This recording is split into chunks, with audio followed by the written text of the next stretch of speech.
नमस्कार विद्यार्थी मित्रांनो. तर आज आपण पाहणार आहोत इयत्ता 10वीसाठी मराठी कृतीपत्रिकेचा आराखडा.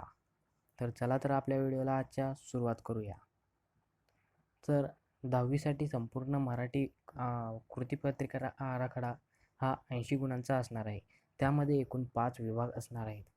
पहिला विभाग असणार आहे गद्य, म्हणजे पाठावरती आधारित. त्यामध्ये तुम्हाला उत्तरे दिल्या असतील आणि त्यावर काही कृती दिलेल्या असतील, त्या तुम्हाला पूर्ण करायच्या आहेत.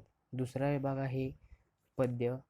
त्यामध्ये तुम्हाला कविता देऊन त्यावरती काही कृत्या दिल्या असतील, त्या तुम्हाला पूर्ण करायच्या आहेत. विभाग तिसरा असणार आहे स्थूल वाचनाचा. त्यामध्येही स्थूल वाचन, ज्या आपल्या मराठी पाठ्यपुस्तकामध्ये जे स्थूल वाचन आहे 4, त्यापैकी एका स्थूल वाचनावरती आपल्याला काही कृत्या दिल्या जातील आणि त्या कृत्या आपल्याला पूर्ण करायच्या आहेत. विभाग चौथा आहे भाषा अभ्यास, म्हणजेच व्याकरण आणि संपूर्ण भाषा अभ्यास. या विभागामध्येही विरामचिन्ह, लेखन नियम, पारिभाषिक शब्द, शब्दसंपत्ती, वाक्प्रचार अशा प्रकारच्या कृत्या दिल्या जातील आणि त्या आपल्याला पूर्ण करायच्या आहेत. विभाग पाचवा आहे तो उपयोजित लेखनाचा. हा विभाग 24 गुणांसाठी असणार आहे. यामध्ये पत्रलेखन, जाहिरात लेखन, बातमी लेखन, कथा लेखन, प्रसंग लेखन अशा सर्व संबंधित कृत्या विचारल्या जातील आणि त्यापैकी आपल्याला काही कृत्या ह्या सोडवायच्या आहेत. तर प्रथम आपण विभाग पहिला पाहूयात. तो आहे गद्य, म्हणजे उतारे दिले असतील आणि त्यावरील काही कृत्या आपल्याला सोडवायच्या आहेत. हा विभाग आहे 18 गुणांसाठी. यामध्ये हा प्रश्न पहिला पठित उतारा आपल्याला दिला जाणार आहे. त्या पठित उतारावरती 7 गुणांचे काही कृत्या दिल्या असतील. त्यामध्ये पहिली कृती आणि दुसरी कृती ही आकलन कृती असणार आहे. ती 2-2 गुणांसाठी दिलेली असेल आणि तिसरी कृती असणार आहे ती स्वमत. स्वमताला आपल्याला एकूण 3 गुण आहेत. अशा प्रकारे पठित उतारा हा पहिला 7 गुणांसाठी असणार आहे. दुसराही पठित उतारा हा तशाच प्रकारे असणार आहे आणि प्रश्न पहिला विभाग पहिल्यामध्ये हा प्रश्न अपठित उतारा असणार आहे. म्हणजे आपल्या पाठ्यपुस्तक वगळून बाहेरचा उतारा या ठिकाणी येणार आहे. त्या पूर्ण उतारावरती आपल्याला 4 गुणांचे प्रश्न विचारले जातील आणि त्यामध्ये 2 आकलन कृत्या असतील, प्रत्येकी 2-2 मार्कासाठी.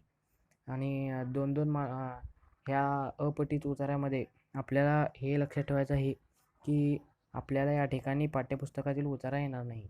आता आहे विभाग दुसरा. विभाग दुसरा आहे हा पद्यावरचा, म्हणजेच कविता. आपल्या पाठ्यपुस्तकामध्ये दिलेल्या ज्या काही कविता आहेत त्यावर आधारित या ठिकाणी कृती विचारल्या जातील.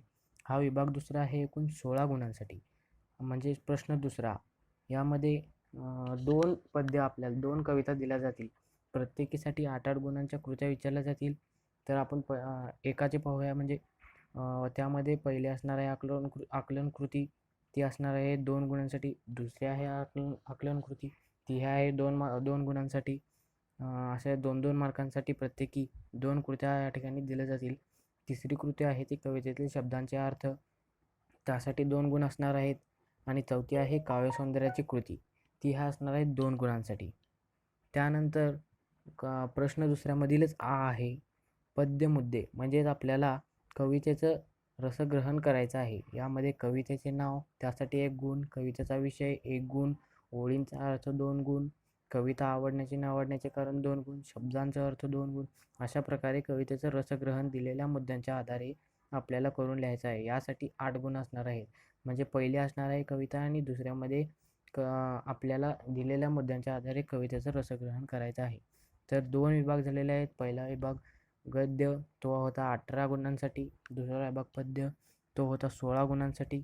आता आपण तिसऱ्या विभागाकडे जाऊया. तिसरा विभाग आहे स्थूल वाचनाचा. आपल्या पाठ्यपुस्तकामध्ये एकूण 4 स्थूल वाचन आहेत. त्या स्थूल वाचनावरती आधारित या ठिकाणी आपल्याला प्रश्न विचारले जातील, कृत्या विचारल्या जातील. यासाठी एकूण 6 गुण आहेत. त्यामध्ये प्रश्न तिसरा, 3 कृतींपैकी कोणतेही 2 कृती आपल्याला या ठिकाणी करायच्या आहेत. बघा, एक या ठिकाणी ऑड कृती आहे आपल्यासाठी. तर आपल्याला 3 पैकी 2 कृती या ठिकाणी पूर्ण करायच्या आहेत, प्रत्येकी 3-3 मार्काच्या. आणि मग आपल्याला 6 गुण या ठिकाणी मिळतील. यामध्ये पहिली कृती आहे स्वमत, त्यासाठी 3 गुण आहे. दुसरी कृती आहे ती टिपा लिहा. तिसरी कृती आहे ती मोठा प्रश्न. तिन्हीपैकी कोणत्याही 2 कृती आपल्याला सोडवल्यास आपल्याला त्या ठिकाणी 6 गुण मिळून जातील. हा झाला विभाग तिसरा, जो की 6 गुणांचा आहे. आता आपण जाऊया विभाग चौथ्याकडे. विभाग आहे भाषा अभ्यासाचा, म्हणजेच व्याकरण. हा एकूण विभाग 16 गुणांसाठी आहे. यामध्ये प्रश्न चौथा आहे, हा प्रश्न चौथ्यातली कृती ही व्याकरण कृती, हा आहे 8 गुणांसाठी. यामध्ये आपल्याला 3 घटकांवरती आधारित कृत्या विचारल्या जातील. यामध्ये पहिली कृती आहे ती समासावरती. समासामध्ये 2 गुणांची आपल्याला कृती या ठिकाणी विचारली जाईल. दुसरी कृती आहे ती शब्दसिद्धी, तीही 2 गुणांसाठी विचारली जाईल. आणि तिसरी कृती आहे ती वाक्प्रचारांसाठी. या ठिकाणी आपल्याला छोट्या छोट्या कृत्या विचारल्या जातील, त्या आपल्याला सोडवल्या की प्रत्येकी 2-2 गुण असे. आणि शेवटला वाक्प्रचारासाठी 4 गुण. या ठिकाणी अर्थ सांगून वाक्यात उपयोग करा असा प्रश्न या ठिकाणी येऊ शकतो. आणि मग या ठिकाणी 4 गुण आहेत, अर्थाला 2 आणि वाक्प्रचाराचा वाक्यामध्ये उपयोग करण्यासाठी 2 गुण असे या ठिकाणी एकूण व्याकरण कृती ही 8 गुणांसाठी आहे. आता प्रश्न चौथा ही आहे भाषिक कृती. ही एकूण 8 गुणांसाठी आहे. यामध्ये आहे पहिल्यांदा शब्दसंपत्ती. शब्दसंपत्तीमध्ये काय काय आपल्याला विचारलं जाणार आहे ते पाहू आपण. तर यामध्ये समानार्थी शब्द, विरुद्धार्थी शब्द, शब्दसमूहाबद्दल एक शब्द, वचन ओळखा, शब्दातील अक्षरांपासून अर्थपूर्ण शब्द तयार करा, अशा कोणत्याही कृत्या आपल्याला विचारल्या जातील आणि ते एकूण 4 गुणांसाठी असणार आहेत. अशा 4 गुणांची कृती ही शब्दसंपत्तीची असणार आहे. त्यानंतर प्रश्न चौथा मधील दुसरी कृती असणार आहे ती लेखन नियम. यामध्ये अचूक शब्द ओळखा, वाक्य लेखन नियमानुसार लिहा, अशा प्रकारच्या कृती आपल्याला विचारल्या जातील. त्यासाठी आपल्याला आहेत 2 गुण. तर तिसरी आहे ती विरामचिन्हावरची कृती. त्यासाठी आहे आपल्याला 1 गुण. विरामचिन्हामध्ये योग्य विरामचिन्हे वापरा, विरामचिन्हे ओळखा, चुकीची विरामचिन्हे बदला, अशा प्रकारच्या कृती आपल्याला या ठिकाणी दिल्या असतील.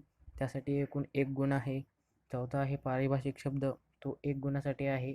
आपल्या पाठ्यपुस्तकाच्या शेवटून पानावर त्या ठिकाणी पारिभाषिक शब्द दिलेले आहेत. त्यापैकीच आपल्याला कोणतेही शब्द येऊ शकतील. ते जर पूर्ण शब्द आपण पाठ केले तर या ठिकाणी आपल्याला नक्कीच तो 1 मार्क मिळेल. अशा प्रकारची भाषिक कृती. प्रश्न चौथा मधील भाषिक कृती 8 गुणांसाठी आणि प्रश्न चौथा होता तो 8 गुणांसाठी. असे ह्या 16 मार्क भाषा अभ्यासाचे आपण पाहिलेले आहेत. आता त्यानंतर आपण पाहणार आहोत ते विभाग 5 म्हणजे प्रश्न 5वा उपयोजित लेखनाचा आहे. हा प्रश्न सर्वात महत्त्वाचा आहे, कारण हा एकूण विभाग हा 24 गुणांसाठी असणार आहे. प्रश्न 5व्यामधील प्रश्न आपण पहिल्यांदा पाहूयात.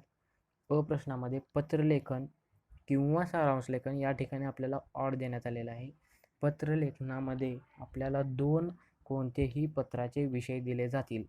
आपल्याला 2 कोणतेही विषय दिले जातील आणि त्यापैकी आपल्याला एका विषयावरती पत्रलेखन करायचं आहे.